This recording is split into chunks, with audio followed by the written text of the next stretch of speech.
وأشهد أن لا إله إلا الله وحده لا شريك له وأشهد أن محمدا عبده ورسوله أما بعد فإن خير الحديث كتاب الله وخير الهدي هدي محمد صلى الله عليه وعلى آله وسلم وشر الأمور محدثاتها وكل محدثة بدعة وكل بدعة ضلالة وكل ضلالة في النار. قال الله تبارك وتعالى واتبع سبيل من أناب إلي.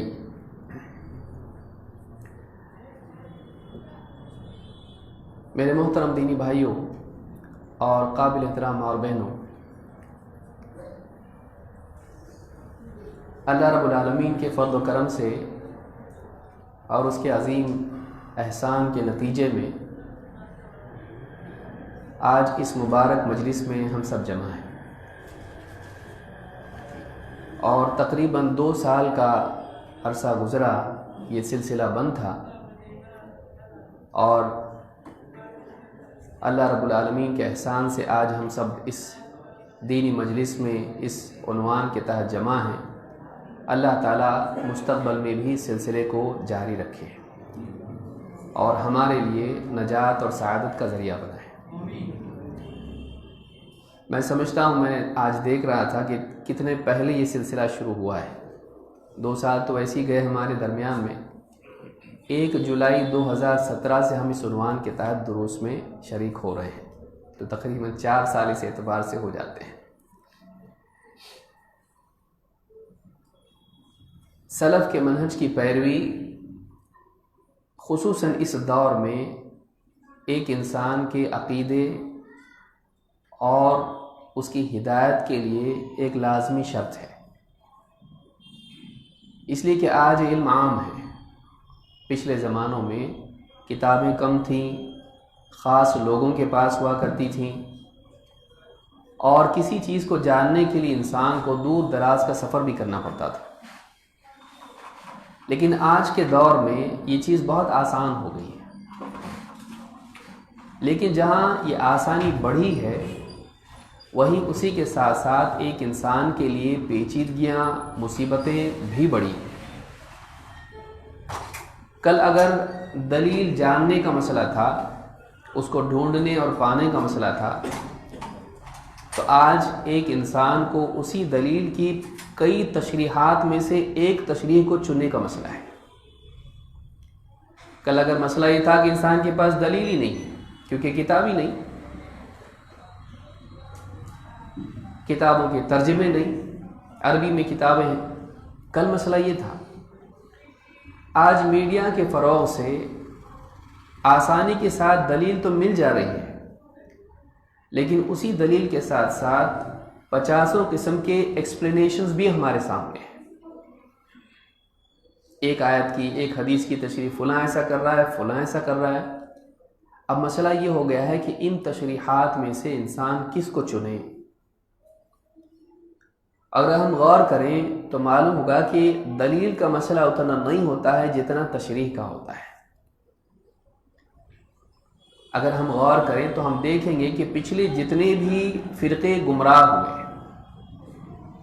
جہمیہ، قدریہ، مرجیہ، خوارج، معتزلہ، شیعہ اور اس کے علاوہ جتنے فرقے ہیں، سوال یہ پیدا ہوتا ہے کہ کیا ان کے پاس قرآن نہیں تھا؟ کیا ان کے پاس حدیث نہیں تھی؟ کیا ان کے پاس عربی زبان نہیں تھی؟ یہ سب ان کے پاس تھا، بلکہ بہت سارے لوگ تو حدیثوں کو حفظ کرنے والے تھے، قرآن کے حافظ تھے، لیکن اس کے باوجود وہ اتنے بدترین گمراہ ہوئے کہ علماء نے بعضوں پر کفر کا بھی فتویٰ لگایا، جیسے جہمیہ۔ تو یہ کیوں ہوا؟ یہ دلیل کے نہ ہونے کی وجہ سے نہیں ہوا، یہ دلیل کو غلط طور پر سمجھ کر اپنی پوری زندگی کو اس فہم کے تابع کرنے کی وجہ سے ہوا۔ معلوم ہوا کہ غلط فہمی بھی اتنی ہی خطرناک ہے جتنی لا علمی، بلکہ بعض اعتبار سے غلط فہمی بہت زیادہ خطرناک ہو جاتی ہے، کیونکہ ایک غلط چیز کو جب آدمی صحیح طور سے نہیں سمجھتا ہے، ایک صحیح چیز کو غلط سمجھتا ہے، تو ایسا انسان نہ صرف خود اس پر عمل کرتا ہے، دوسروں کو بھی اس کی دعوت دیتا ہے۔ لا علمی کا احساس جب انسان کو ہوتا ہے تو آدمی کہتا ہے بھائی معلوم نہیں ہے، دیکھنا پڑے گا۔ لیکن ایک صحیح بات کو اگر آدمی غلط طور پر سمجھے تو یہ انسان نہ صرف خود گمراہ ہوتا ہے بلکہ دوسروں کی بھی گمراہی کا ذریعہ بنتا ہے۔ اس کے لیے ضروری ہے کہ ایک انسان جہاں دلیلوں کے جمع کرنے کا اہتمام کرے، وہیں وہ ان دلیلوں کو صحیح طور پر سمجھنے کا بھی اہتمام کرے۔ صحیح معلومات اور صحیح فہم، صحیح انڈرسٹینڈنگ یہ بہت ضروری ہے۔ لیکن سوال یہ پیدا ہوتا ہے کہ صحیح انڈرسٹینڈنگ کہاں ہے؟ کس کی؟ میری، فلاں صاحب کی، فلاں صاحب کی، پڑوسی کی، ماں باپ کی، کس کی انڈرسٹینڈنگ؟ کیونکہ ہر انسان دین کو کسی نہ کسی طریقے سے سمجھتا ہے۔ تو اس اختلاف سے بچنے کے لیے اور اس اختلاف سے نجات کے لیے اہل علم نے قرآن و سنت میں غور کر کے ایک بہت ہی اہم اصول بتایا۔ وہ کہا کہ دیکھو، قیامت تک کے لیے صحابہ ہمارے لیے اسوہ و نمونہ ہے۔ اللہ تعالیٰ نے ایمان کے سلسلے میں بھی ان کے فہم کو بنیاد بتایا۔ کیا کہا؟ فَإِنْ آمَنُوا بِمِثْلِ مَا آمَنْتُمْ بِهِ فَقَدِ اهْتَدَوْا۔ اگر یہ اہل کتاب سے اللہ کہے فَإِنْ آمَنُوا، اگر یہ اہل کتاب ویسا ایمان لے آئیں جیسا تم یعنی صحابہ ایمان لائے ہو، فَقَدِ اهْتَدَوْا، تو پھر یہ ہدایت یافتہ ہے۔ تو معلوم یہ ہوا کہ اللہ رب العالمین نے ہدایت اور ایمان کی صحت کا معیار، پیمانہ صحابہ کو بنایا۔ صحیح عقیدہ ہے تو صحابہ کا ہے، ہدایت یافتہ بننا ہے تو صحابہ جیسا فکر، صحابہ جیسا عقیدہ، صحابہ جیسا ایمان، صحابہ جیسی سوچ رکھنی پڑے گی۔ صحابہ کے اصولوں کو اپنانا پڑے گا، جس کو انہوں نے مانا ماننا پڑے گا، جس کو نہیں مانا نہیں ماننا پڑے گا۔ اس اعتبار سے دیکھا جائے تو اللہ رب العالمین کا ہم پر بہت بڑا احسان ہوا کہ اللہ تعالیٰ نے صحابہ کی زندگی اور ان کے مواقف کو بھی ہمارے لیے محفوظ کر دیا۔ کتنا بڑا احسان ہے محدثین کا کہ انہوں نے نہ صرف نبی صلی اللہ علیہ وسلم کی حدیثوں کی حفاظت کی بلکہ صحابہ کے آثار کی بھی حفاظت کی۔ وہ روایتیں جن میں صحابہ کے قول و فعل اور ان کی زندگی کے معاملات انفرادی و اجتماعی محفوظ ہیں، تاکہ آج ہم قرآن و سنت کی پیروی میں قرآن و سنت کی صحیح تطبیق کو بھی جان سکیں۔ کیا مطلب اس کا؟ ہم کو قرآن و سنت کو فالو کرنا ہے، اس کا پریکٹیکل اپلیکیشن کہاں ہے؟ جو میں سمجھاؤں وہ صحیح ہے کہ نہیں؟ جو معاشرہ اللہ کے نبی صلی اللہ علیہ وسلم نے بنایا، اس معاشرے میں ظاہر بات ہے قرآن و سنت پر ہی عمل ہوتا تھا، وہ عمل کیسے ہوتا تھا؟ تو قرآن و سنت کا پریکٹیکل اپلیکیشن یا اس کی عملی تطبیق کیسے وہ نافذ ہوا اس دور میں، کیسے لوگ چلے اس پر، کیسے انہوں نے سمجھا اس کو، کیسے انہوں نے سمجھایا اور کیسے عمل کیا، یہ صحابہ کی زندگی کو دیکھنے سے سمجھ میں آئے گا، خود نبی صلی اللہ علیہ وسلم کی زندگی میں بھی اور آپ کی وفات کے بعد بھی۔ لہٰذا یہاں اہمیت سمجھ میں آتی ہے کہ سلف کا منہج جاننا کیوں ضروری ہے۔ اس لیے کہ کسی کے ذہن میں آ سکتا ہے بھائی سالوں سے دیکھ رہا ہوں یہ سلف کا منہج اس کی اتنی اہمیت ہے کہ ہم اتنا لمبا اس کو کھینچیں، کہ سلف کا منہج جاننا اتنا ضروری ہے کہ باقی دوسری چیزیں دین میں نہیں ہیں؟ بلا شبہ باقی ہزاروں بلکہ لاکھوں چیزیں دین میں ہیں، ادوار اور علاقوں اور افراد کی کہ یعنی تنوع کے اعتبار سے، ان کی چینجز کے اعتبار سے ہر ایک کے لیے رہنمائی ہے، لیکن اس پورے دین پر ان ہزاروں اور لاکھوں مسائل کے سمجھنے کے لیے، ان پر عمل کرنے کے لیے ہمارے پاس پرنسپلز کیا ہیں، ہمارے پاس اصول کیا ہیں؟ اگر وہ اصول ہی غلط ہوں تو پورا دین ہم غلط سمجھیں گے۔ اگر چشمہ ہی آدمی غلط پہن لے، اگر ہرے رنگ کا چشمہ پہن لے تو آسمان بھی ہرا دکھائی دے گا اور پانی بھی ہرا دکھائی دے گا۔ تو معلوم یہ ہوا کہ انسان کے اصول صحیح ہونا ضروری ہے، اس کا فہم صحیح ہونا ضروری ہے، اور ہم اپنا فہم اس پر اعتماد کریں، ہم اپنے فہم پر کبھی اعتماد نہیں کر سکتے ہیں، کیونکہ ہمارا فہم غلط بھی ہو سکتا ہے۔ 1400 سال بعد ہم آج دین کی کوئی بات سوچ رہے ہیں، اپنی عقل سے اس کا مطلب اگر ہم نکالیں گے تو یہ بہت ہی خطرناک چیز ہوگی۔ اس کے لیے ضروری ہے کہ ہم دیکھیں ہم سے پہلے صحابہ نے اس کو کیسے سمجھا، اور پھر وہ لوگ جو ان صحابہ کے نقش قدم پر چلے۔ والسابقون الاولون من المہاجرین والانصار والذین اتبعوہم باحسان رضی اللہ عنہم ورضوا عنہ۔ اللہ نے کہا وہ پہلے سبقت لے جانے والے مہاجر و انصار، من یہاں جنس کے لیے، تبعیض کے لیے نہیں، کہ وہ اسلام میں سبقت لے جانے والے لوگ فوراً اسلام لے آئے۔ کون؟ مہاجر اور انصار، آگے بڑھے اسلام میں قبولیت کے اعتبار سے بھی اور عمل کے اعتبار سے بھی۔ اور پھر کون؟ والذین اتبعوہم باحسان، اور وہ لوگ بھی، تو یہ تیسرا طبقہ آ گیا، وہ لوگ بھی جنہوں نے بہترین طور پر ان کی پیروی کی، احسان کے ساتھ، یعنی حسن ادائیگی کے اعتبار سے انہوں نے پیروی کی، بہترین طور پر پیروی کی۔ کیا وعدہ ان کے لیے ہے؟ رضی اللہ عنہم ورضوا عنہ، اللہ ان سے راضی ہو گیا اور وہ بھی اللہ سے راضی ہو گئے، دنیا میں اللہ کی شریعت سے، اللہ کی تقدیر کے فیصلوں سے، اور آخرت میں اللہ کی عطا سے، جو جنت کی صورت میں اللہ تعالیٰ ان کو عطا کرے گا۔ تو یہ جو رضا اللہ کی ملنا ہے، اس کے لیے کیا ضروری ہے؟ سلف کی پیروی ضروری ہے، صحابہ کے نقش قدم پر چلنا ضروری ہے۔ تو یہ جو سلسلہ ہمارا ہے، اس کا مقصود یہی ہے کہ ہم وہ کچھ بنیادی باتیں جانیں جو منہج سلف میں مانی جاتی ہیں، پکی ہیں۔ کہیں ایسا نہ ہو کہ دور کے بدلنے کی وجہ سے ہماری سوچ بدل جائے اور ہم دوسری قوموں کے رہن سہن، اصول اور فکر سے متاثر ہو کر کہیں اور نکل جائیں۔ تو ہم اس ڈگر پر باقی رہیں، اپنے آپ کو باقی رکھیں جس پر اللہ کے نبی صلی اللہ علیہ وسلم صحابہ کو چھوڑ کر گئے تھے۔ تو یہ بہت ضروری ہے کہ اس عنوان کی اہمیت کو ہم سمجھیں۔ آج ہم جہاں ہم نے پچھلی مرتبہ چھوڑا تھا اسی سے آگے شروع کریں گے۔ جہاں تک مجھ کو یاد ہے ہم نے مسئلہ نمبر 31 تک مکمل کیا تھا، آج اس سے آگے ہم مسئلہ نمبر 32 سے شروع کریں گے، اور بہت کم رہ گیا، جن کو جلدی ان کے لیے گھبراہٹ کی بات نہیں، انشاءاللہ 40 تک تقریباً یہ نقاط ہیں، اور انشاءاللہ یہ اس کے بعد پھر ہم دوسرا بھی عنوان شروع کریں گے۔ تو یہ کیا مسئلہ ہے؟ مسئلہ نمبر 32، اور جو سلف کے منہج سے ہٹی ہوئی چیز ہے وہ کیا ہے؟ حکام کے خلاف خروج۔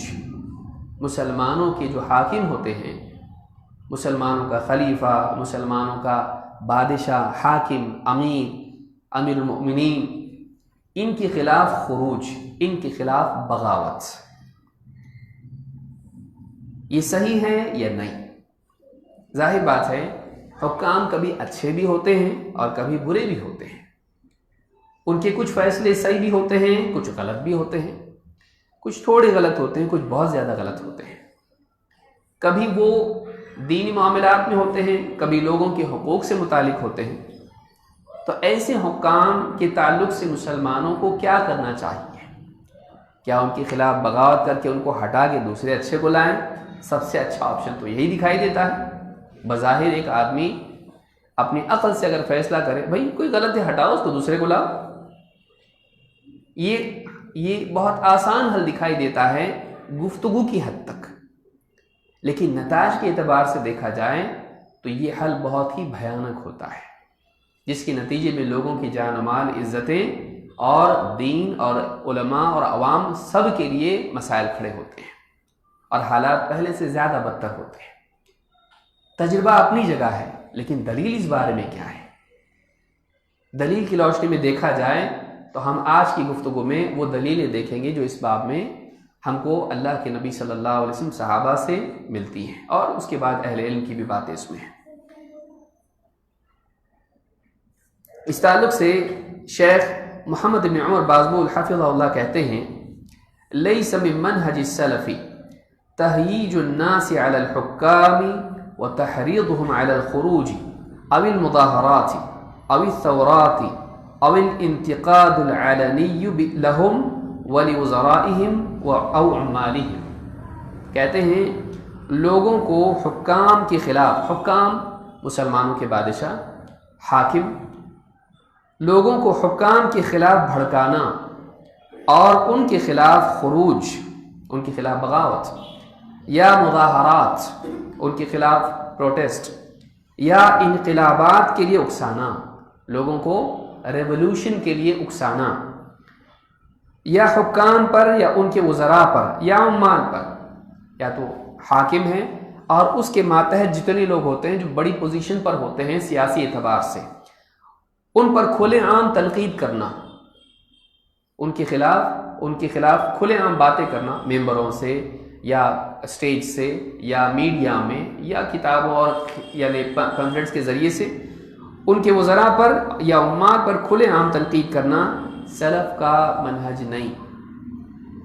یہ بات بڑی عجیب لگتی ہے کیونکہ ہم ایسے دور میں ہیں جس میں فریڈم آف سپیچ خود ایک دین ہے، خود ایک ایسا اصول ہے جس کو ہر ایک انسان مانتا ہے۔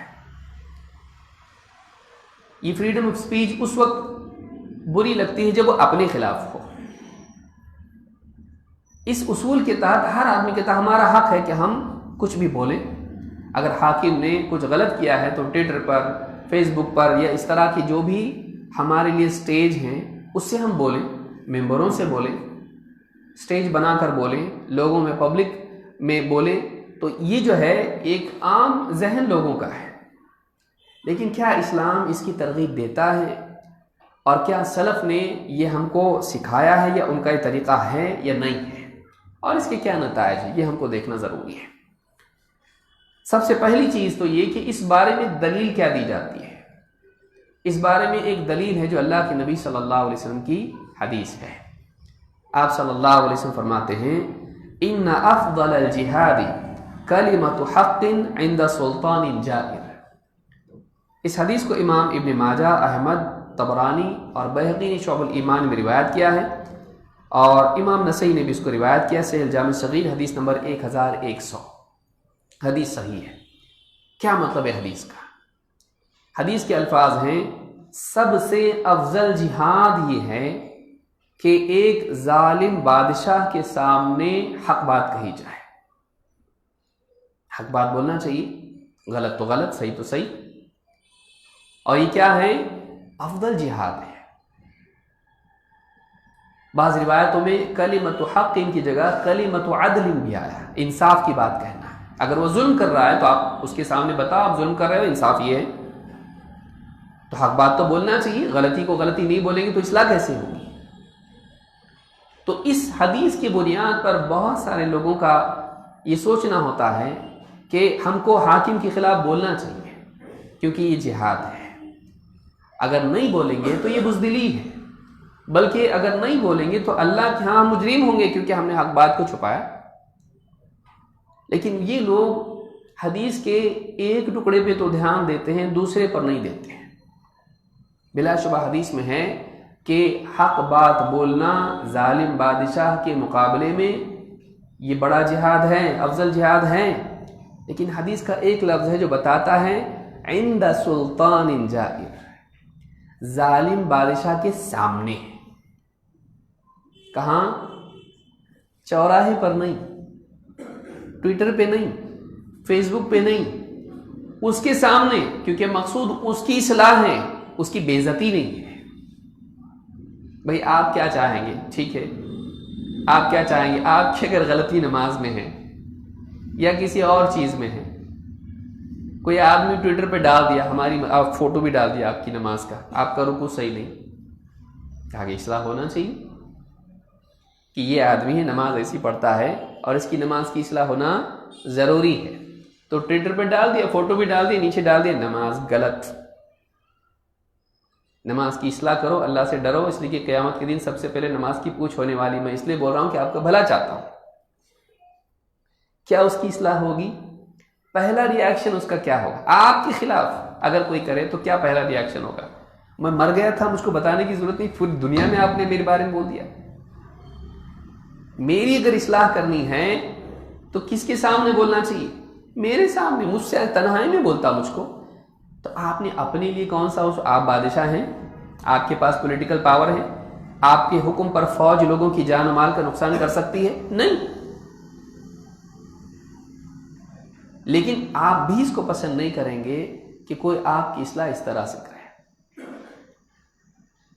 تو ایک حاکم جس کے پاس طاقت ہے وہ کیسے اس کو پسند کرے گا، جبکہ اس کے پاس پوزیشن ہے، گھر کا بڑا ہے، جس کا دبدبہ سب پر ہے، دادا جان، نانا جان، ابا جان، اور کوئی آدمی سب کے سامنے چوراہے پر جا کر ان کی غلطی بیان کرے کہ یہ ایسا ایسا کرتے ہیں، تو کیا اس سے اس کی اصلاح ہوگی؟ نہیں ہوگی۔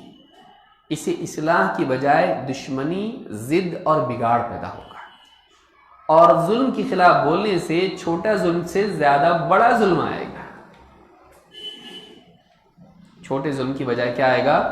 بڑا ظلم آئے گا۔ آپ کی گلی میں کوئی آدمی ہے جو لوگوں کو دم داٹی کرتا ہے، غنڈہ گردی کرتا ہے، ڈراتا دھمکاتا ہے، آپ نے کیا کیا؟ اس کے نام کا پوسٹر بنایا اور اس کو کھلی چیتاونی دی، سدھر جاؤ ورنہ اللہ کا عذاب آئے گا۔ نام بھی ڈالا، ساتھ میں ایک فوٹو بھی ڈالا، پین کارڈ سے لے کے یا اس کے آدھار کارڈ سے لے کے آپ نے اس کا فوٹو بھی ڈال دیا اس میں، اور گلی گلی میں سب طرف چپکا دیا۔ کیا ہوگا؟ فائدہ ہوگا؟ وہ سدھرے گا؟ نہیں، وہ آپ کے گھر پہ پہنچ کے آپ کی دھلائی کر دے گا۔ چھوٹے ظلم سے زیادہ بڑا ظلم ہوگا۔ لہٰذا علماء نے اس چیز سے منع کیا ہے، اللہ کے نبی صلی اللہ علیہ وسلم نے اس سے منع کیا ہے۔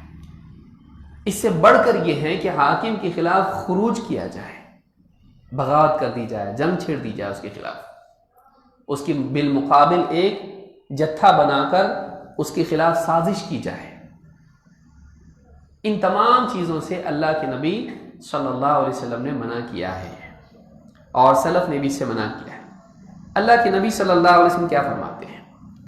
من اراد ان ينصح لذي سلطان فلا يبديه علانیۃ، جو کسی صاحب اقتدار کو نصیحت کرنا چاہے اس کو کھلم کھلا لوگوں کے سامنے بیان نہ کرتے ہیں، ولیکن یأخذ بیدہ فیخلو بہ، لیکن وہ یہ کرے کہ اس کا ہاتھ پکڑ کر اسے تنہائی میں لے جائے، فَإِن قَبِلَ مِنْهُ فَذَاكَ، نصیحت کرنے پر اگر وہ اس کی بات قبول کرے، نصیحت قبول کرے تو ٹھیک، وَإِلَّا كَانَ قَدْ أَدَّى الَّذِي عَلَيْهِ، اور اگر نہ مانے تو اس نے اپنی ذمہ داری پوری کر دی ہے۔ اس حدیث کو امام ابن ابی عاصم نے اپنی کتاب السنہ میں روایت کیا ہے، اور شیخ الالبانی نے اس کی سند کو صحیح کہا ہے۔ چاہے وہ گھر کا کوئی بڑا ہو، سماج کا کوئی بڑا ہو یا حاکم ہو، سب کے لیے یہ اصول پریکٹیکل بھی ہے، عقل مندی بھی ہے، اور نتیجہ لانے والا بھی ہے۔ کہ آپ نے کیا کہا؟ اگر کوئی کسی حاکم کو نصیحت کرنا چاہتا ہو، علانیہ لوگوں کے سامنے اس کی کمیوں کو، کوتاہیوں کو بیان مت کرو، بلکہ اس کا ہاتھ پکڑ کے اس کو تنہائی میں لے جاؤ اور نصیحت کرو، اور ہو سکتا ہے وہ مانے، ہو سکتا ہے وہ نہیں بھی مانے۔ اگر مانا تو بہت اچھی بات، اصلاح ہو جائے گی، نہیں مانا تو اب علانیہ بول سکتا ہے نہیں مانا تو نے تیری ذمہ داری پوری کر دی، قیامت کے دن تجھ سے پوچھ ہونے والی نہیں، کیونکہ تو نے اپنا کام کر دیا۔ یہ حل نبی کریم صلی اللہ علیہ وسلم نے بتایا ہے۔ اس کے برعکس اگر دوسرا راستہ اپنایا جائے، وہیں سے فساد شروع ہوتا ہے، وہیں سے بگاڑ آتا ہے۔ شیخ صالح الفوزان حفظہ اللہ کہتے ہیں، وَالنَّصِيحَةُ تَكُونُ سِرًّا، نصیحت سرن ہوتی ہے، چپ کے خاموشی سے تنہائی میں ہوتی ہے، بین الناصح و بین ولی الامر، نصیحت کرنے والے اور لوگوں کا ولی الامر جو حاکم ان کا ہوتا ہے، یہ چیز ان دونوں کے بیچ میں ہونا چاہیے، علانیہ نہیں۔ اما بالمشافہہ، چاہے وہ پرسنلی ملاقات کر کے ہو، وَإِمَّا بِالْكِتَابَةِ لَهُ، یا اس کو خط لکھ کے ہو، وَإِمَّا أَن يَتَّصِلَ بِهِ وَيُبَيِّنُ لَهُ هَذِهِ الْأُمُورِ، یا اس کو فون کر کے ہو، بات کرو ڈائریکٹلی، ملاقات کرو، سب سے اچھا طریقہ، یا خط لکھو، یا ای میل مثلا، یا کسی طرح سے اس تک پہنچاؤ اپنی بات کو، یا اس کو کسی فون کے ذریعے سے بات کرو. وَيَكُونُ ذَلِكَ بِالرِّفْقِ، اور یہ جو نصیحت ہوتی ہے نرمی سے ہوتی ہے. وَيَكُونُ ذَلِكَ بِالْأَدَبِ الْمَطْلُوبِ، اور یہ نصیحت وہ ادب جو اسلامی ادب ہے، جو ادب مطلوب ہے نصیحت میں، اس ادب کی رعایت کرتے ہوئے ہوتی ہے، ادب کے ساتھ، تعظیم کے ساتھ، احترام کے ساتھ ہوتی ہے. اما الذم لولاة الامور علی المنابر، لیکن اس کے برعکس مسلمانوں کے حاکموں کے خلاف منبر پر کھلم کھلا ان کی مذمت کرنا، ان کے خلاف بولنا. وفی المحاضرات العامہ، اور عمومی اجتماعات میں لوگوں کے ان کے خلاف بولنا. فہذہ لیست نصیحہ ھذا تشہیر، کہتے ہیں کہ یہ نصیحت نہیں ہے، یہ خیر خواہی نہیں ہے، بلکہ یہ تشہیر ہے، ان کے عیوب کو لوگوں میں عام کرنا ہے. وَهَذَا زَرْعٌ لِلْفِتْنَةِ وَالْعَدَاوَةِ بَيْنَ الْحُكَّامِ وَشُعُوبِهِمْ، اور یہ حکام اور عوام کے درمیان میں فتنے اور دشمنی کو جنم دیتا ہے. اس کو یعنی گویا کہ اس کو پھیلانا ہے، اس کو بونا ہے، یہ فتنے کا بیج بوتا ہے، دشمنی کا بیج بوتا ہے حاکم اور عوام کے درمیان. وَهَذَا يَتَرَتَّبُ عَلَيْهِ أَضْرَارٌ كَبِيرَةٌ، اور اس کے نتیجے میں بہت سارے نقصانات جنم لیتے ہیں. یعنی معلوم ہوا کہ اگر ایسا کیا جائے تو اس کے نتیجے میں بہت سارے نقصانات، حاکم، امت، مسلمان، پوری اسلامی ریاست، سب کو نقصانات ہوتے ہیں. تو یہ طریقہ کیا ہے؟ آپ ملاقات کر کے حاکم جو بھی آپ کا ہے اس سے اس کی نصیحت کرو، اس کو سمجھاؤ، چاہے وہ کسی بھی درجے میں ہو، چھوٹا، اس سے بڑا جو بھی ذمہ دار ہے کسی بھی اعتبار سے، اس کو نصیحت کی جائے ملاقات کر کے. یہ نہیں کہ علانیہ طور پر اس کے بارے میں اشتہارات اور اس کے ذریعے سے بولا جائے، اس سے فائدہ نہیں ہوتا بلکہ نقصان ہوتا ہے. شیخ عبدالعزیز بن باز رحمہ اللہ کہتے ہیں لیس من منہج السلف التشہیر بعیوب الولاة، یہ سلف کا منہج نہیں ہے کہ جو ہمارے حاکم ہوتے ہیں، جو ہمارے والی ہوتے ہیں، ان کے عیوب کی تشہیر کی جائے، ان کی کمیوں کو لوگوں میں عام کیا جائے، شہرت دی جائے. وذکر ذلک علی المنابر، اور اسے ممبروں پر بیان کیا جائے، جمعہ کی خطبوں میں یا اس کے علاوہ.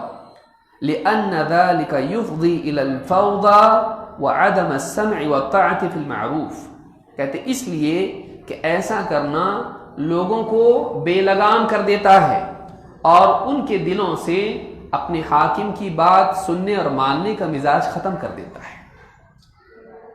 ظالم بادشاہ کا ہونا بے بادشاہ سے اچھا ہے. اگر کوئی حاکم ہی نہیں ہو، اگر مان لیجیے آپ کو کہیں کہ ٹھیک ہے گورنمنٹ اچھی نہیں ہے نا، ایک کام کرتے ہیں گورنمنٹ کو ختم کر دیتے ہیں، تو عدالتیں ختم، پولیس ختم، سب آزاد ہیں، بتائیے کیا ہوگا؟ ظالم بادشاہ کا ظلم ایک حد ہوتی ہے اس کی، لیکن اگر حکومت ہی ختم ہو جائے تو پھر جنگل سے بھی زیادہ خطرناک ماحول ہو جاتا ہے. پھر وہ سارے عناصر جو سماج میں شر والے ہوتے ہیں وہ آزاد ہو جاتے ہیں، اور کہاں سے خطرہ آئے گا، کہاں سے جان و مال کا نقصان ہوگا، آدمی کوئی اندازہ نہیں لگا سکتا ہے. لہذا کہتے ہیں کہ لأن ذلك يفضي إلى الفوضى وعدم السمع والطاعة في المعروف، لوگوں میں جب ایک حاکم کی برائی آپ کریں گے لوگوں کے سامنے، وہ اچھا کام بھی بولے گا تو لوگ نہیں مانیں گے اس کی، کیونکہ یہ برا ہے، اس کی ہم نہیں مانتے، اور یہ بہت بھیانک ہے. وَيُفْضِي إِلَى الْخَوْضِ الَّذِي يَضُرُّ وَلَا يَنْفَعُ، اور یہ لوگوں کے ایسی چیز میں واقع ہونے کا ذریعہ بنتا ہے جس میں نقصان ہی نقصان ہے، کوئی فائدہ نہیں. وَلَكِنَّ الطَّرِيقَ الْمُتَّبَعَ عِنْدَ السَّلَفِ، لیکن وہ طریقہ جس کا اہتمام کرتے تھے، جو وہ راستہ جس پر سلف چلتے تھے، وہ کیا ہے؟ النصیحۃ فیما بینہم وبین السلطان، چپکے سے، اکیلے میں، تنہائی میں ان کا حاکم کو نصیحت کرنا. والکتابۃ الیہ او الاتصال بالعلماء الذین یتصلون بہ حتی یوجہ الی الخیر، یا تو اس کو لکھ کر اس کی نصیحت کرو، یا تو اس سے فون کرو، یا تو ایسے علماء سے بات کرو جو اس تک پہنچ کر اس کی اصلاح کر سکتے ہیں. کیونکہ آدمی کیا بولتا ہے، اب حاکم تک میرے کو انٹری ملے گی کیا، میں نہیں جا سکتا اس تک، تو میں کیا کروں گا؟ میں ٹویٹر پہ بولوں گا۔ وہ تیرا ٹویٹر دیکھنے بیٹھا ہے، پولیس دیکھے گی، وہ نہیں دیکھے گا، تو اس کی اصلاح تو ہوئی نہیں، تیری ہو گئی، اصلاح اس کی تو نہیں ہوئی۔ تو حاکم کی اصلاح کیسے ہوتی؟ ان لوگوں تک بات پہنچائی جائے جو حاکم تک پہنچ سکتے ہیں۔ کتنی عقل مندی اور کامن سینس ہے، اس میں بہت زیادہ آدمی کو عقل کی ضرورت بھی نہیں ہے۔ تو ان لوگوں تک، ان علماء تک بات پہنچائی جائے جو حاکم کو صحیح چیز کی طرف رہنمائی کر سکتے ہیں۔ اما انکار المنکر بدون ذکر الفاعل فینکر الزنا وینکر الخمر وینکر الربا من دون ذکر من فعله فذلك واجب لعموم الادلہ۔ آدمی یہاں سوچ سکتا ہے بھئی اگر پھر ہم نہیں بولنا ہے تو پھر برائی سے روکیں گے کیسے؟ کیونکہ حاکم فلاں فیصلہ کیا، فلاں غلط چیز اس نے نافذ کیا اور سماج میں گمراہی، غلط کام پھیل رہا ہے۔ مان لیجیے کل کو قانون بناتا ہے کہ ناچ گانا حلال، مان لیجیے قانون بناتا ہے کہ اس کی اجازت ہے، شراب خانے کھل گئے، حلال نہیں کیا اس نے اپنے لیے اس کو، لیکن اجازت دے دی کہ جو چاہے کر سکتا ہے۔ اب ایسی صورت میں کیا یہ جو برائیاں اس کی لاپرواہی کی وجہ سے عام ہو رہی ہیں، کیا ان برائیوں پر خاموشی اختیار کی جائے یا اس پر بولا جائے؟ شیخ بن باز نے درمیانی راستہ عقل مندی کا، جس سے فتنہ بھی نہ ہو اور جس سے برائیاں بھی عام نہ ہو، درمیانی راستہ انہوں نے بتایا۔ انہوں نے کیا کہا کہ جہاں تک کہ منکر کا انکار ہے، برائیوں پر تنبیہ کرنا ہے، ان پر تنقید کرنا ہے، فاعل کا نام لیے بغیر، کون یہ کر رہا ہے اس کا نام لیے بغیر ان برائیوں پر تنبیہ کرنا کہ زنا کا انکار کیا جائے، زنا پر یعنی تنبیہ کی جائے، شراب کے خلاف بولا جائے یا اسی طرح سے سود کے خلاف بولا جائے، لیکن اس کا نام نہ لیا جائے، حاکم کا نام نہ لیا جائے، لیکن ان برائیوں پر لوگوں کو روکا جائے، اس کے خلاف لوگوں کو بولا جائے کہ یہ حرام ہے، ناچ گانا حرام ہے، سود حرام ہے، شراب حرام ہے، پبز وغیرہ میں جانا، یہ سب چیزیں، ناچ گانے اور بے حیائی سب حرام ہے، بے پردگی حرام ہے۔ شریعت کے احکام کے بارے میں غلط کو غلط بولا جائے لیکن حاکم کا نام نہیں لیا جائے، تو کہتے ہیں کہ فَذَلِكَ وَاجِبٌ لِعُمُومِ الْأَدِلَّةِ، کہتے ہیں کہ یہ واجب ہے اس لیے کہ اس بارے میں عام دلیلیں موجود ہیں۔ شریعت میں اس کے بارے میں بولنے کی مسلمانوں کو تنبیہ کی گئی کہ بولو، غلط کو غلط بولو، لیکن حاکم کا نام نہ لیا جائے۔ وَيَكْفِي إِنْكَارُ الْمَعَاصِي وَالتَّحْذِيرِ مِنْهَا مِنْ غَيْرِ أَنْ يُذْكَرَ مَنْ فَعَلَهَا، کہتے ہیں کہ گناہوں پر انکار کرنا، ان کے خلاف لوگوں کو ڈرانا، اس پر عمل کرنے والے کا نام لیے بغیر اتنا کافی ہے۔ آپ لوگوں کو بچانا چاہتے ہیں برائیوں سے تو برائیوں کے بارے میں بولو، کسی کا نام لینے کی ضرورت کیا ہے؟ خاص طور سے حاکم کا نام لینے کی ضرورت کیا ہے؟ لا حاکما ولا غیر حاکم، نہ آپ حاکم کا نام لو نہ غیر حاکم کا نام لو، کہ بھائی آپ جمعہ کے خطبے میں آپ بول رہے ہو، آپ کہہ رہے ہیں کہ فلاں جو ہے یہ شراب پیتا ہے، اس نے نہیں پینا چاہیے۔ اللہ کے نبی صلی اللہ علیہ وسلم بھی ایسا نہیں بولتے تھے۔ آپ کہتے تھے فلاں لوگوں کا حال یہ ہے کہ ایسا کرتے ہیں، ما بال اقوام یفعلون کذا وکذا، تو آپ نام لے کے نہیں بولتے تھے، بلکہ آپ کیا کہتے تھے؟ کچھ لوگوں کا حال ایسا ہے کہ وہ ایسا کر رہے ہیں۔ تو اس میں ابہام بھی ہے اور حق بات کا بیان بھی ہے، تو بولنے والے کو اس طرح سے بولنا چاہیے، نہیں یہ کہ وہ حکام کے خلاف لوگوں کو بھڑکائے اور ان کا نام لے کے بیان کرے۔ مجموع الفتاوی میں جلد نمبر 8 صفحہ نمبر 210 پر یہ دیکھنا چاہیں تو آپ دیکھ سکتے ہیں۔ اس تعلق سے سلف سے ہم کو کیا ملتا ہے؟ صحابہ سے اسامہ بن زید رضی اللہ تعالیٰ کہتے ہیں، قیل لہ، ان سے کسی نے کہا، الا تدخل علی عثمان فتکلمہ، آپ حضرت عثمان کے پاس جاتے نہیں اور ان سے بات کرتے نہیں؟ کچھ مسائل کا تذکرہ کر کے، کچھ جو ہے چیزیں جو ہو رہی تھی معاشرے میں اس کا ذکر کر کے لوگوں نے کہا کہ آپ حضرت عثمان جو مسلمانوں کے خلیفہ ہیں، آپ ان کے پاس جا کر ان کو بتاتے نہیں یہ باتیں، ان سے بات نہیں کرتے ان کے سلسلے میں؟ انہوں نے کیا جواب دیا؟ فقال اترون انی لا اکلمہ الا اسمعکم، تمہارا کیا کہنا ہے کہ میں جو بھی ان سے بات کرتا ہوں تم کو سنا کے کروں، یعنی کھلے عام کروں؟ اور وہ جو بات ہوئی وہ تم کو بھی بیان کروں. واللہ لقد کلمتہ فیما بینی و بینہ، اللہ کی قسم میں نے ان سے بات کی، لیکن وہ بات میرے اور ان کے درمیان ہے کہ میں نے کیا بات کی، وہ میرے اور ان کے درمیان ہے. ما دون ان افتتح امرا لا احب ان اکون اول من فتحه، میں ایسا دروازہ نہیں کھولنا چاہتا شر کا جو مجھے بالکل بھی پسند نہیں کہ میں پہلا بنوں جو اس کا دروازہ کھول رہا ہے. امام البخاری اور مسلم دونوں نے اس کو روایت کیا ہے. صحیح بخاری میں حدیث نمبر 3267 پر اور صحیح مسلم میں 2979 پر یہ روایت موجود ہے. معلوم ہوا کہ صحابہ بعض مسائل جو ہوتے تھے ان کے بارے میں جا کر حکام سے بات کرتے تھے، خلیفہ سے بات کرتے تھے، لیکن لوگ کیا چاہتے ہیں، یہ باتیں علانیہ، اس میں بہادری کا اظہار ہوتا ہے. لیکن اپنی بہادری کا اظہار کرنے سے زیادہ بہتر یہ ہے، لوگوں میں ہیرو بننے سے زیادہ بہتر یہ ہے کہ واقعی مسئلہ عافیت کے ساتھ حل ہو جائے. بہت سارے لوگ سیاسی میدان میں اس طرح کی باتیں کر کے لوگوں کے جگر کا ٹکڑا تو بن جاتے ہیں، آنکھوں کا تارا تو بن جاتے ہیں. وہ اپنی سیاست کو ہموار کرنے کے لیے اس طرح کا راستہ اپناتے ہیں کہ لوگوں کے لیے، لوگوں کے نزدیک کیا ہو جائے گا، یہ شیر خان بن جائے گا. لیکن واقعی قوم کا فائدہ ہوتا نہیں.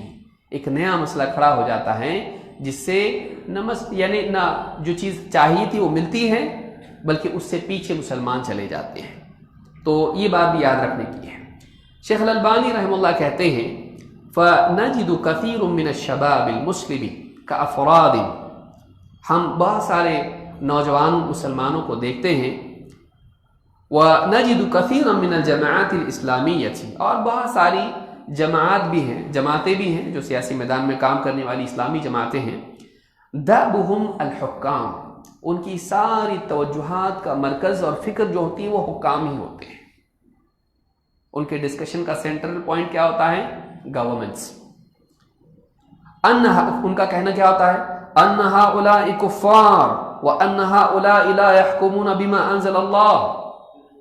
حاکموں کے بارے میں کیا کہتے ہیں، یہ کفار ہیں، یہ اللہ کے شریعت کے مطابق فیصلے نہیں کرتے ہیں. ان حکام کے بارے میں ان کا یہ کہنا ہوتا ہے. شیخ البانی کہتے ہیں وَلَوْ نَظَرْتَ إِلَيْهِمْ لَوَجَدْتَهُمْ كَالْحُكَّامِ، کہتے ہیں کہ اگر تو خود ان کا حال دیکھے گا تو دکھائی دے گا کہ یہ خود بھی حکام کی طرح ہے. ان کا حال بھی کیا ہے، حکام سے الگ نہیں ہے جن کے بارے میں کہہ رہے ہیں کہ شریعت کو نافذ نہیں کر رہے ہیں. ان کا حال بھی تو وہی ہے. کہتے ہیں کہ لیکن سلطۃ الحاکم بلا شک اوسع، ہاں اس میں کوئی شک نہیں ہے کہ حاکم کی جو سلطنت ہے، اس کا جو دائرہ ہے حکومت کا، یہ ان سے زیادہ وسیع ہے. ان کی باؤنڈریز ہیں لیکن اس کا دائرہ وسیع ہے، اس کے اقتدار کا دائرہ وسیع ہے. وَدَائِرَةُ ظُهُورِ عَدَمِ حُكْمِهِ بِالْإِسْلَامِ أَيْضًا أَوْسَعُ، اور اگر وہ اسلامی احکام کو نافذ نہیں کرتا ہے تو اس کا دائرہ بھی کیا ہے، وسیع ہے ان کے مقابلے میں. مِنْ حُكْمِ هَؤُلَاءِ الْأَفْرَادِ عَلَى أَنفُسِهِمْ وَعَلَى أَهْلِهِمْ، ان لوگوں کے مقابلے میں جو اپنے اوپر اور اپنے گھر والوں پر شریعت کا نفاذ نہیں کر رہے ہیں. ان کا دائرہ چھوٹا ہے، اس کا دائرہ بڑا، اس میں کوئی شک نہیں، وہ زیادہ برا ہے ایک اعتبار سے.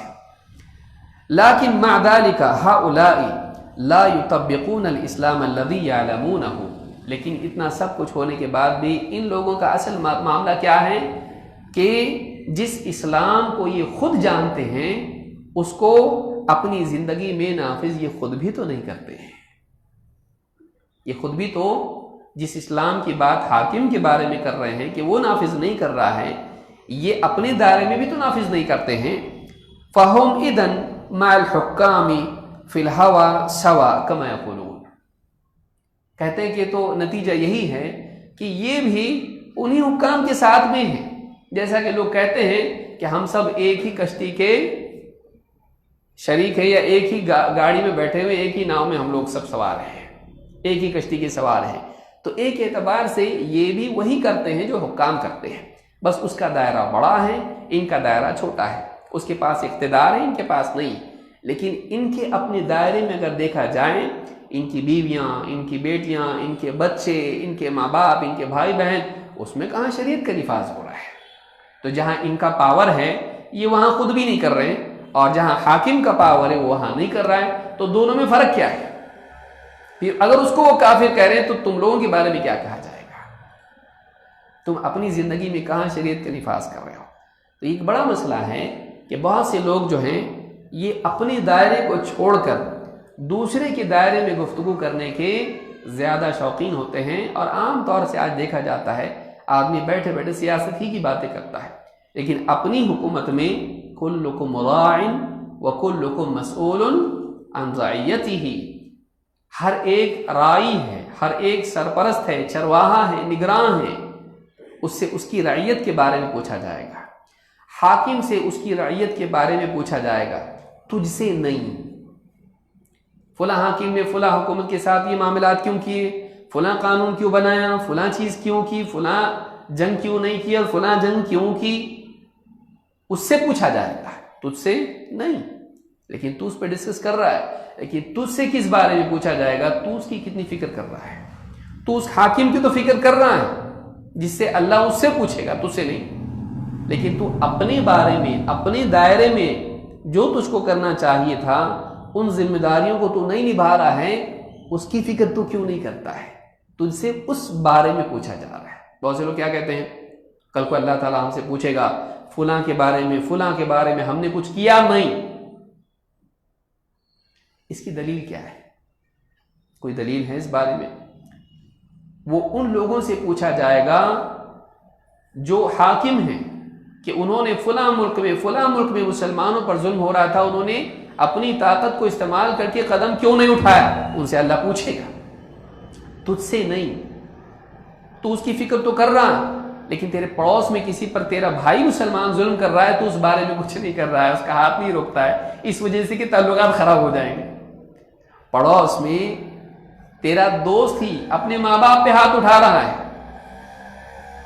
شوہر بیوی پر ظلم کر رہا ہے، تو اس کو آواز بھی آتی ہے اس کے رونے چلانے کی، جھگڑوں کی، لیکن تو اپنے گھر میں ہی بیٹھا رہتا ہے، کبھی اس ظلم کو روکتا نہیں ہے جو تیرے پڑوس میں، تیری اس کی دیواریں ایک ہے۔ کیوں؟ اس لیے کہ ان کے معاملات میں میں کیوں دخل دوں؟ اچھا، تو ان کے معاملات میں دخل نہیں دے رہے جو تیرے پڑوسی ہیں، اور پڑوس کے ملکوں والے معاملات میں دخل دینا چاہتا ہے جہاں تیری پہنچ بھی نہیں ہے۔ سمجھ میں آ رہی بات؟ وَيْلٌ لِّلْمُطَفِّفِينَ الذين اذا اكتالوا على الناس يستوفون واذا كالوهم او وزنوهم يخسرون۔ پیمانہ ایک ہونا چاہیے، دوسروں کے لیے دوسرا پیمانہ، اپنے لیے دوسرا پیمانہ نہیں ہونا چاہیے۔ تو لہٰذا ایک آدمی اپنے دائرے میں ذمہ داری ادا کرے تو ساری دنیا ایک حد تک بہت بہتر بن سکتی ہے۔ لیکن ہوتا کیا ہے، آدمی اپنے دائرے کو چھوڑ کر دوسرے دائرے میں جب قدم رکھتا ہے تو نہ وہ سدھر سکتا ہے، نہ اس کا اپنا دائرہ سنورتا ہے۔ تو شیخ الالبانی نے یہی بات کہی ہے کہ یہ انہی حکام کی طرح ہے، فرق کیا ہے؟ وہ اپنے دائرے میں غلطی کر رہا ہے یا اپنے دائرے میں غلطی کر رہا ہے، دونوں ایک کشتی میں سوار ہیں، دونوں ایک کشتی میں سوار ہیں۔ حکمران کے خلاف جنگ کرنا، قتال کرنا، اس بارے میں دیکھیے کیا ہے۔ اللہ کے رسول صلی اللہ علیہ وسلم فرماتے ہیں ستکون امراء، تمہارے اوپر کچھ امیر حاکم ہوں گے، فتعرفون وتنکرون، کچھ چیزیں ان کی تمہیں معروف نظر آئیں گی اور کچھ چیزیں ہوں گی جو منکر ہوں گی، ان میں اچھائیاں بھی ہوں گی، برائیاں بھی ہوں گی، ان کے اوصاف کے اعتبار سے، ان کے اقوال میں، ان کے افعال میں، انفرادی، اجتماعی۔ فمن عرف برئ ومن انکر سلم ولکن من رضی وتابع۔ آپ نے کہا جس نے اس برائی کو برائی مانا وہ بری ہو گیا، جس آدمی نے اپنے دل میں اس برائی کو برائی تسلیم کیا وہ بری ہو گیا، اور ومن انکر سلم، اور جس نے اس برائی پر انکار کیا، لوگوں کو بھی اس سے منع کیا، وہ سلامت رہا، اللہ کے ہاں پکڑ اس کی نہیں ہوگی۔ وَلَٰكِن مَّن رَضِيَ وَتَابَعَ، ہاں لیکن وہ انسان جو اس برائی پر قلبی سطح پر راضی رہا اور عملی سطح پر اس کے تابع ہو گیا۔ رضیہ، دل میں اس برائی کو برائی نہیں مانا، اس کو اچھا سمجھا، اس پہ راضی ہو گیا، اور عملاً بھی اس برائی پر چلنے لگ گیا، اس کے تابع ہو گیا، ایسا آدمی کیا ہے؟ ہلاک ہوگا۔ صحابہ نے جب یہ سنا تو ایک سوال کیا، صحابہ نے کہا قالوا افلا نقاتلهم، کہا اللہ کے رسول کیا ہم ایسے حاکموں سے جنگ نہ کریں، ایسے حاکموں کے خلاف بغاوت نہ کریں، جنگ نہ چھیڑ دیں؟ قال لا ما صلوا، کہا نہیں، جب تک وہ نماز پڑھتے رہیں، جب تک وہ نماز قائم رکھیں، نماز کا اہتمام التزام کرتے رہیں، تب تک نہیں، ان سے جنگ نہیں۔ اس حدیث کو امام مسلم نے کتاب الامارہ میں روایت کیا ہے، حدیث نمبر 1854۔ اس سے بات معلوم ہوتی ہے کہ اللہ کے نبی صلی اللہ علیہ وسلم نے پہلے ہی بتا دیا حکام آئیں گے، ان کے اندر عیوب ہوں گے، اچھائیاں بھی ہوں گی، برائیاں بھی ہوں گی، لیکن جب تک کہ وہ اسلامی شعائر کو باقی رکھیں، نماز کا اہتمام کرتے رہیں، نماز کو قائم رکھیں، مسلمان باقی رہیں، ان کے خلاف تم جنگ نہیں کر سکتے۔ صرف یہ کہہ کر کہ ان کے اندر غلطیاں ہیں، ان کے اندر برائیاں، ان کو ہٹاؤ، پاور کے ذریعے سے ہٹاؤ، نہیں کر سکتے ہیں۔ اور ایک حدیث دیکھیے، عوف بن مالک رضی اللہ عنہ کہتے ہیں اللہ کے رسول صلی اللہ علیہ وسلم نے فرمایا خیار ائمتکم الذین تحبونہم ویحبونکم، تمہارے بہترین امام، تمہارے بہترین حاکم، بادشاہ وہ ہیں جو جن سے تم محبت کرو اور وہ تم سے محبت کریں، جن سے تم محبت کرو اور وہ تم سے محبت رکھتے ہوں، وَيُصَلُّونَ عَلَيْكُمْ وَتُصَلُّونَ عَلَيْهِمْ، اور وہ تمہارے لیے دعا کریں اور تم ان کے لیے دعا کرو۔ کتنا اچھا ماحول، آپسی محبت بھی اور ایک دوسرے کے لیے خیر کی دعا بھی۔ وَشِرَارُ أَئِمَّتِكُمْ، لیکن تمہارے بدترین حاکم کون ہیں؟ الَّذِينَ تُبْغِضُونَهُمْ وَيُبْغِضُونَكُمْ، وہ جن سے تم نفرت و عداوت کرو اور وہ تم سے دشمنی اور کینہ کپٹ رکھیں، تم سے دشمنی رکھیں۔ وَتَلْعَنُونَهُمْ وَيَلْعَنُونَكُمْ، اور تم ان پر لعنتیں کرو اور وہ تم پر لعنتیں کریں۔ تمہارے بدترین حاکم وہ کہ ان کے دلوں میں اور تمہارے دلوں میں ایک دوسرے کے لیے دشمنیاں، نفرتیں ہوں اور ایک دوسرے پر لعنت کرنے والے ہوں۔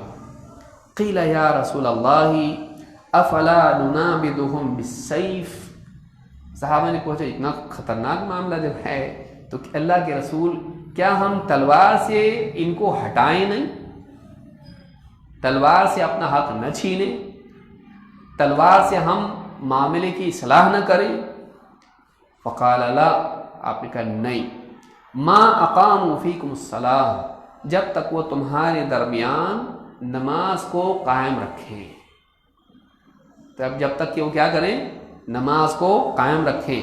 وَإِذَا رَأَيْتُم مِّن وُلَاتِكُمْ شَيْئًا تَكْرَهُونَهُ فَاكْرَهُوا عَمَلَهُ وَلَا تَنزِعُوا يَدًا مِّن طَاعَةٍ، آپ نے کہا جب تم اپنے اوپر جو حاکم ہیں ان میں کسی برائی کو دیکھو، ان سے کسی برائی کا صدور ہوتے ہوئے دیکھو تو ان کے عمل کو برا ہی سمجھو، ان کے عمل کو کیا کرو؟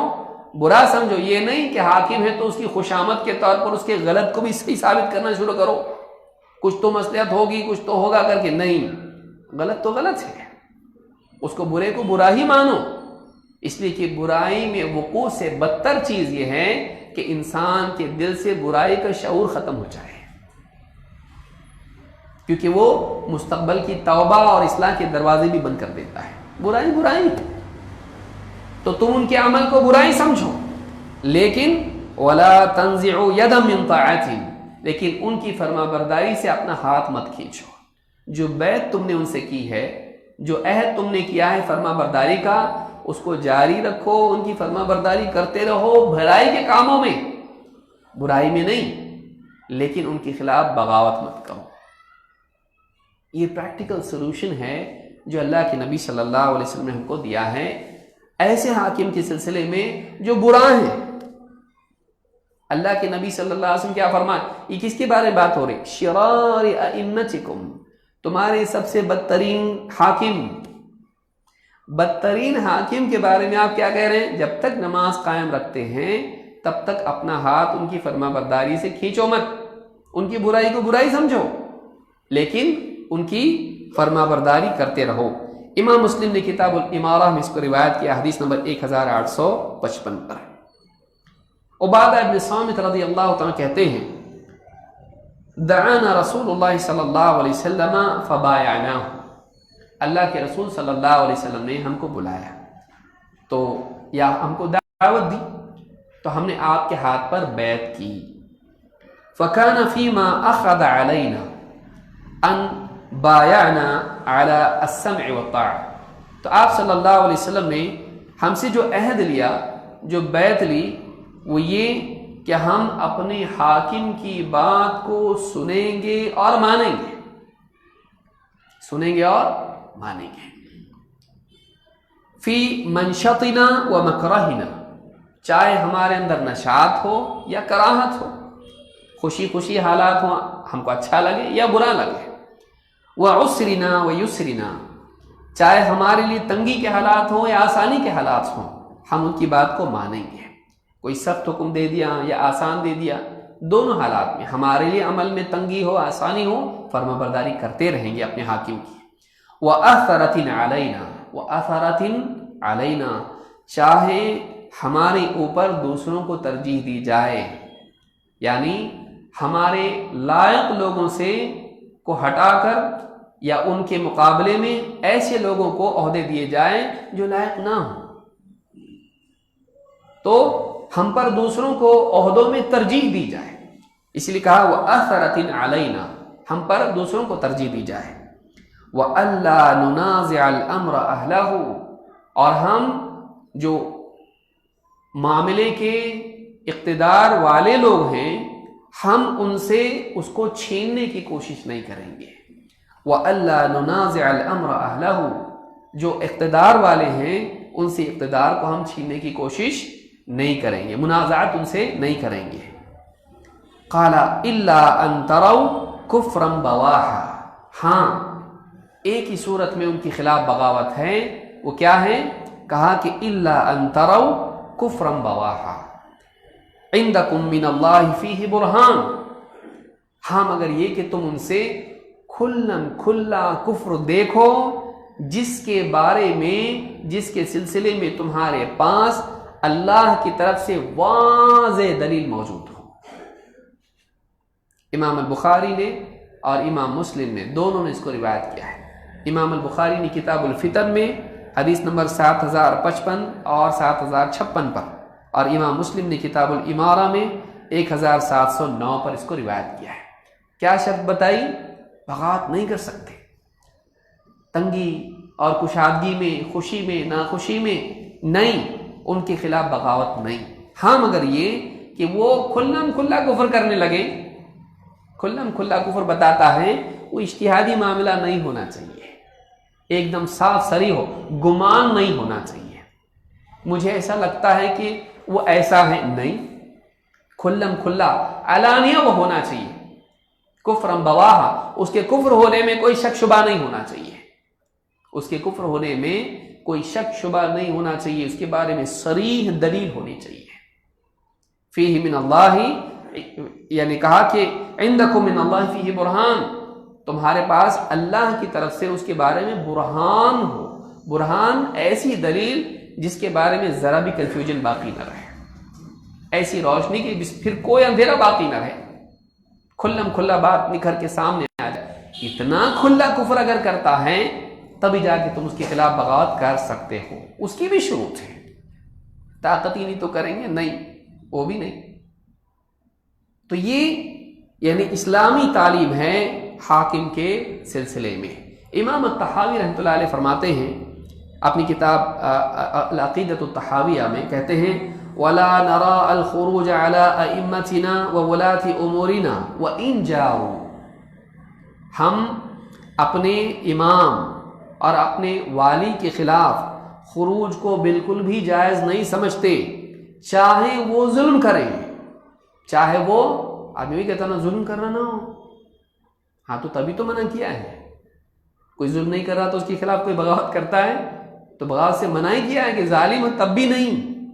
وَإِنْ جَاءُوا وَلَا نَدْعُ عَلَيْهِمْ، ہم ان کے خلاف بددعا بھی نہیں کرتے، وَلَا نَنزِعُ يَدًا مِّن طَاعَتِهِمْ، اور اپنا ہاتھ ان کی فرما برداری سے کھینچتے بھی نہیں ہیں.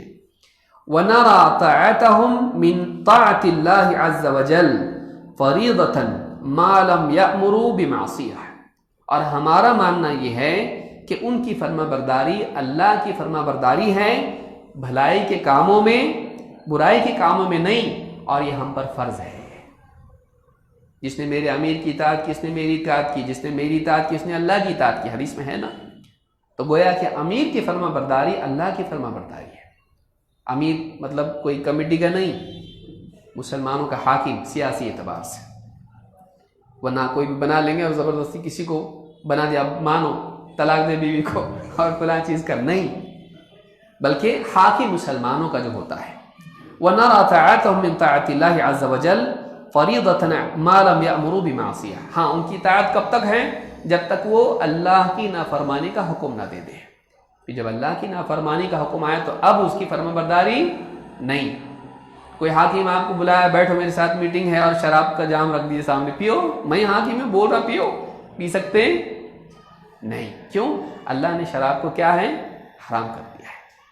تو اللہ کی نافرمانی میں حاکم کی فرما برداری نہیں. وَنَدْعُ لَهُمْ بِالصَّلَاحِ وَالْمُعَافَاةِ، اور ہم اپنے حاکم کے لیے دعا کرتے ہیں، بدعا نہیں کرتے ہیں. دعا کس چیز کی کرتے ہیں؟ اے اللہ اس کی اصلاح کرتے ہیں، اس کے اندر بگاڑ ہے تو کیا کر، اس کی اصلاح کر، اور اللہ اس کو عافیت دے، کیونکہ اس کا ہونا یہ نہ ہونے سے بہتر ہے. کوئی حاکم ہی نہ ہو اگر تو کیا ہو جائے گا؟ جنگل راج ہو جائے گا، ایک دم لوگوں کی عزتیں، جان و مال سب خطرے میں پڑ جائیں گے. امام احمد بن حنبل رحمۃ اللہ علیہ فرماتے ہیں وَلَا يَحِلُّ قِتَالُ السُّلْطَانِ، سلطان مسلمانوں کا حاکم، اس کے خلاف قتال کرنا، جنگ کرنا حلال نہیں ہے. وَلَا الْخُرُوجُ عَلَيْهِ لِأَحَدٍ مِّنَ النَّاسِ، اور نہ اس کے خلاف بغاوت کرنا کسی بھی انسان کے لیے جائز ہے. فَمَنْ فَعَلَ ذَلِكَ فَهُوَ مُبْتَدِعٌ عَلَى غَيْرِ السُّنَّةِ، کہتے ہیں کہ جو کوئی ایسا کرے وہ بدعتی ہے اور سنت کے راستے پر نہیں ہے. سنت کا راستہ مطلب وہ راستہ جس پر صحابہ تھے. تو جو آدمی حاکم کے خلاف خروج کرے اور قتال کرے، ایسا انسان کیا ہے؟ بدعتی ہے اور سنت والے راستے پر وہ نہیں ہے. اصول السنہ میں امام احمد بن حنبل نے یہ بات کہی ہے. تو یہ جو باتیں تھیں یہ حکام کے تعلق سے تھی. ایک سوال رہ جاتا ہے کہ کیا یہ باتیں غیر اسلامی حکومت کے لیے بھی ہیں یا نہیں ہیں؟ تو انشاءاللہ اس بات کو ہم اگلے درس میں تفصیل سے سمجھنے کی کوشش کریں گے کہ ان کے لیے کیا مسلمانوں کے لیے اجازت ہوتی ہے کہ وہ ان کے خلاف خروج کریں یا ان کے خلاف بغاوت کریں، خیانت کریں، سازش کریں، کیا کریں. تو اس سلسلے میں الحمدللہ اسلام میں رہنمائی موجود ہے. اگلے درس میں انشاءاللہ اس کی تفصیل ہم دیکھیں گے. اقول ھذا واستغفر اللہ لی ولکم.